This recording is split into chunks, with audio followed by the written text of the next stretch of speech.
Hey, greetings, family. Hey, man, just wanted to reach out and do a little reasoning about Korean natural farming. You know, you'll often see the acronyms now, KNF, all over the organic farming world and whatnot. And I just want to help, bring it to more people's attention. Because really, man, it's a great practice. It becomes sort of a life practice, really, in our lives. So I just want to go over a little bit in my mind of about what it is and why we should do it and that kind of thing. So what it is, it's a concept that was developed by a man named Master Cho in Korea, and he wanted to do something to help the poor farmers of the world. He could already see back in the 70s, late 60s, that there was a problem with the industrial agriculture and all the chemicals. He wanted to make people not have to be enslaved by corporations to get these inputs to be successful farmers, and wanted to develop techniques where the people could use what surrounded where they lived to in order to have a thriving agriculture. And he did this for chickens and pigs. Chickens was one of his main things he was really into, and he also developed a whole farming, gardening techniques, right? So he did that basically to help the poor, I think. But you don't have to be poor to enjoy these techniques, because the thing they really do to me, it's a lot more. People think that this is just about gardening, right, or farming, if you will, or whatever, animal husbandry. But it's really, in my mind, it becomes like more of a life practice, because almost all the stuff we make for these things are consumable by us. And I feel like I got this virus back in January, and I used all the inputs for the gardening to help heal myself, And I'm going to do some future video about that, which is really basically simple. It's just taking these things, mixing them with a little water for the most part, and consuming them. But there's all kinds of great things we can do with our Korean natural farming inputs, So what a wonderful way of gardening, something, and then you use them for your animals. If we're out here in the garden, I mean, honestly, I still have, there's still green on this tomato plant. Here we are in December in Seattle. The whole end of this has been open. I just recently closed the other end of this greenhouse, so it's, these tomatillos are still kicking. It's just crazy. And I actually I found some green tomatoes in this about 2 weeks ago, and they were maybe just starting to get a little tiny bit of color, and it's been pretty cold here. And I brought them inside and put them on a bowl near upstairs where it stays about 70 degrees, and these things have turned beautiful red without rotting, man. I mean, I tell you, man, store-bought tomatoes, I leave them out on the counter for a minute, they're rotted, they're wrinkling up, they're no good, and these things they just stay good. Say I had a whole bunch of serrano peppers in here, and I still have them just sitting around my counter drying out and stuff. The ones couldn't eat them all, and didn't go around to processing them, so I'm just going to dry them out. But man, they don't rot either, man. Things stay good for a long time grown with these techniques. They have really strong flavor. I just can't say enough about how much better the taste of my fruits and vegetables and cannabis has been using these techniques, and just how much it's just promoted my own feelings of well-being. I feel like we're tapping into vital life force energy through the plants and through the practices, associating ourselves in this microbiology, and it's just amazing. All of our practices, we're all associated. We're just trying to mimic nature. All the Korean natural farming practices teach us to do is to utilize what we have around us and mimic nature, we all have to buy very little outside stuff. We might have to buy a little vinegar, a little sugar, maybe some kind of carbohydrate feedstocks at some points for making indigenous microorganisms. But we better our land, we better our own health. If we have animals, we better their health.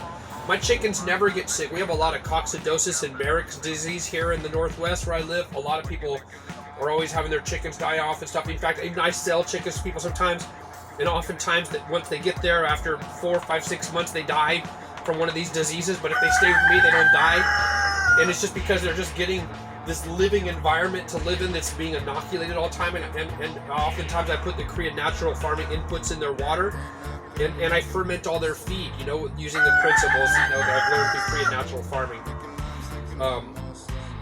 And I even sort of only half-step it, really, honestly, as far as their feed. I haven't taken the time to really go to the full full Monty of how to ferment the feed, adding in like all local vegetation and stuff. I just haven't taken the time, have the time and energy to collect that for them.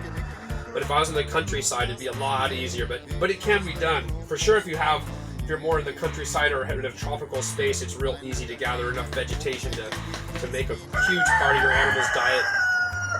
You know, as you can see, like in here, like in this is the greenhouse. So in this, I had this all closed off, of course, for the whole summer, growing in here and whatnot. And then I just came and dumped a whole bunch of wood chips in here. I've been dumping animal bedding in here. If you just sort of look at the ground, now I let the chickens in here, so they spend their time in here.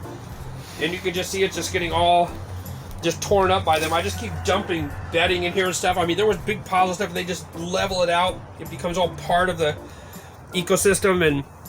And here I collect some of their beddings and mix it with the little, and you can see that there's IMO in that, man. Like, you know, because I've mixed IMO into their bedding, into their houses where they live. So it's all been inoculated with IMO from the mountains in their coops. So when I bring it here, moisten it, mix it with a little dirt and stuff. In the future month or two, I'll be able to use this as part of a potting mix, you know, or maybe I'll dump it out for some plants in the garden somewhere, or I don't even know what. Got another bin like that going over there. This is another one here, is composted horse manure I got going underneath all this. I mix a bunch of amendments with that and cook it to make a higher quality compost than what I got. It's already like about a 2-year age horse manure. Then I mix a bunch of alfalfa and rock dust in it and stuff like that, barley malt, and stir it up every day and or two. And it just sort of, man, it just cooks, turns into a beautiful thing to use as a mulch layer in my pots for my cannabis. But you know, just all these practices, we just learn to utilize what's around us, you know. So I hope you check the YouTube channel more. Check in with my Facebook group. We got the Living KNF Northwest on Facebook, right? And Living KNF on YouTube. You know, and I've also been trying to post a little bit to Instagram sometimes, you know, so if you're up in there, maybe check me out there too. And I just wish all you guys the best, man. I hope to intrigue you to try and learn more about Korean natural farming. There are tons of videos from tons of different people on the internet, you know, alongside the channel that I have, and great groups on Facebook. And I'm sure it's just spreading more and more into the interwebs, you know, but I encourage you to get on Google, look up Korean natural farming, look up more information, learn about it, try and incorporate it into your life. We start inoculating the land around us with this biodiversity that we're creating. You know, like the runoff out of my land from my gardens and stuff is beneficial to the land around me. I guarantee you, man, just it's the way, you know. So much love, much, you know, wish you everybody all the best in these crazy times, you know. And I tell you, these things are key, man, because as we're working these things and making these preparations and consuming them, we're getting ourselves covered inside and out with all this good microbes, positive microbiology.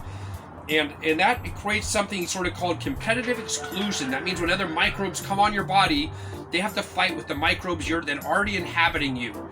And I guarantee you, like viruses are microbes, man. They're they're tiny creatures kind of things. And if they get on your body and you already are inoculated with microorganisms to a high degree, they're going to have a little tougher time to get through your system of defense than somebody who's very sterile, you know, and is not doing these kind of practices, getting living probiotics into their system and on their system, you know. So blessed love, stay healthy, you guys. Wear a mask when you're out around other people, man. Keep each other safe, huh? Bless. Hey, also I want to remind you guys, you know, you need any good cannabis seeds?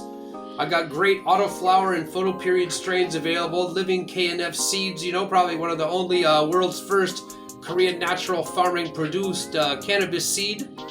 You know, you're feel free to shoot me a message if you want a list, a detailed list for you there if you ask for that. All right, only $1 a bean, man. You can't go wrong, man. I'm talking pure fire. All right, once.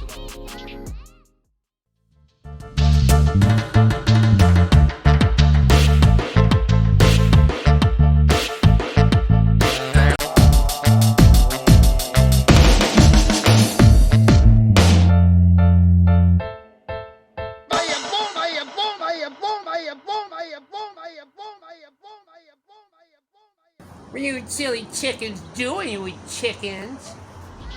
You silly chickens. You like chicken.